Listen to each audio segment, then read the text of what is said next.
आप सभी लोगों का चैनल में स्वागत है। ये आपका एक न्यूमेरिकल है, वेक्टर से रिलेटेड है। बहुत आसान सा न्यूमेरिकल है। तो पहले आप न्यूमेरिकल को देखिए, फिर इसका सलूशन हम लोग प्राप्त करते हैं। एक नाव 5 किलोमीटर प्रति घंटा की चाल से 1 किलोमीटर चौड़ी नदी को 15 मिनट में पार करती है।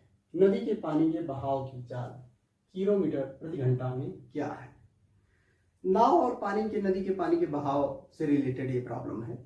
जैसे ये आपकी नदी है और नदी की चौड़ाई ए बी आपको दिया है 1 kilometre, A B equal to 1 kilometre.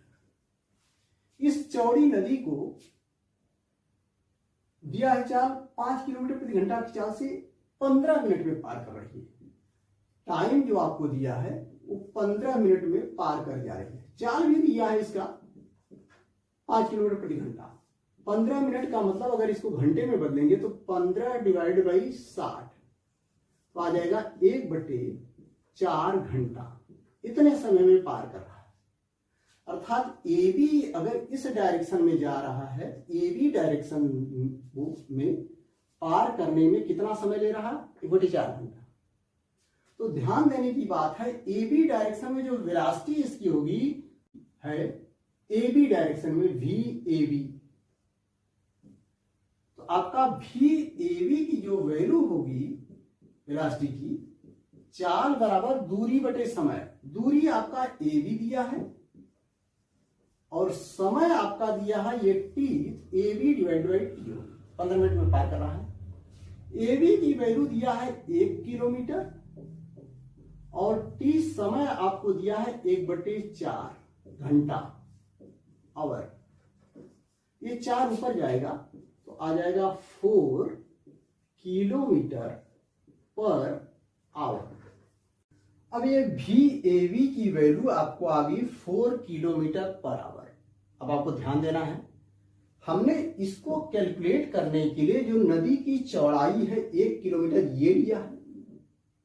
इसको तय करने में जो समय लिया वो लिया। इसका अर्थ है कि ये जो 4 किलोमीटर पर आवर वेलोसिटी की वैल्यू है वो ए बी की डायरेक्शन में, ठीक इसके डायरेक्शन में। अब हमें निकालना है कि जो नदी का पानी बह रहा है उसके बहाव की चाल क्या होगी। तो मान लीजिए नदी का पानी इस डायरेक्शन में बह रहा है, तो बहाव की चाल मान लीजिए कि इस डायरेक्शन में है और उसको हम दिखा रहे हैं कि ये वी डब्ल्यू है। तो अब आपके पास 2 वेक्टर हो गए हैं, वेलोसिटी वेक्टर। एक आपका हो गया वी ए बी जो ठीक इस ए बी के अनुदिश है, वी ए बी, और इसकी वैल्यू हमने निकाला 4 किलोमीटर पर आवर। दूसरा आपका पानी का बहाव है और उसकी डायरेक्शन ये है, इसको हमने कहा कि वी डब्ल्यू है ये। तो 2 वेलोसिटी वेक्टर हो गए, एक वी ए बी और दूसरा वी डब्ल्यू। इन दोनों का परिणामी दोनों को वेक्टर की विधि से जोड़ेंगे। तो पहला वेक्टर खींचा, उसके नोक से दूसरा वेक्टर खींचा। अब इन दोनों का परिणामी पहले के टेल से दूसरे के हेड को मिला दिया, तो ये परिणामी हो गया। ये परिणामी आपका हो गया वी ए बी और वी डब्ल्यू का। अर्थात परिणामी जो वेव होगा वो इस डायरेक्शन में होगा, इस तरह से, ये इस तरह से होगा। अगर ये पॉइंट सी है तो आपका जो परिणामी वेग नाव का होगा वो एसी की डायरेक्शन में होगा, क्योंकि जब भी आप नदी के इस तरह चलेंगे तो पानी का भाव इसको इधर खींच देगा। इसका अर्थ हुआ कि इसकी वेलोसिटी परिणामी जो होगी एसी की डायरेक्शन में होगी। तो जो आपका 5 किलोमीटर पर घंटा की चाल दिया है वो वास्तव में एसी की डायरेक्शन में वेलोसिटी दिया है।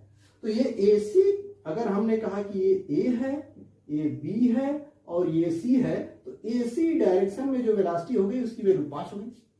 ए बी डायरेक्शन में हमने वेलोसिटी निकाला, उसकी वैल्यू 4 है और ये वी डब्ल्यू हमको निकालना है। तो ये आपका एक समकोण त्रिभुज बन गया। समकोण त्रिभुज में इस कोण के लिए ये आपका हाइपोटेनस हो गया, कर्ण हो गया, ये आपका बेस हो गया और ये परपेंडिकुलर हो गया। तो समकोण त्रिभुज में इसका स्क्वायर इक्वल टू इसका स्क्वायर प्लस इसका स्क्वायर। तो आप कहोगे AC का स्क्वायर बराबर होगा आधार का स्क्वायर AB का स्क्वायर और प्लस BC का स्क्वायर। अर्थात इसका स्क्वायर प्लस इसका स्क्वायर बराबर इसका स्क्वायर। एसी आपको दिया है 5 किलोमीटर प्रति घंटा, उधर चाल है, तो इसका अर्थ हुआ कि 5 का स्क्वायर बराबर होगा, ए बी हमने निकाला 4 किलोमीटर प्रति घंटा, तो 4 का square plus B C V W water की वेलोसिटी, नदी के पानी की, ये निकालना है तो वी डब्ल्यू का स्क्वायर।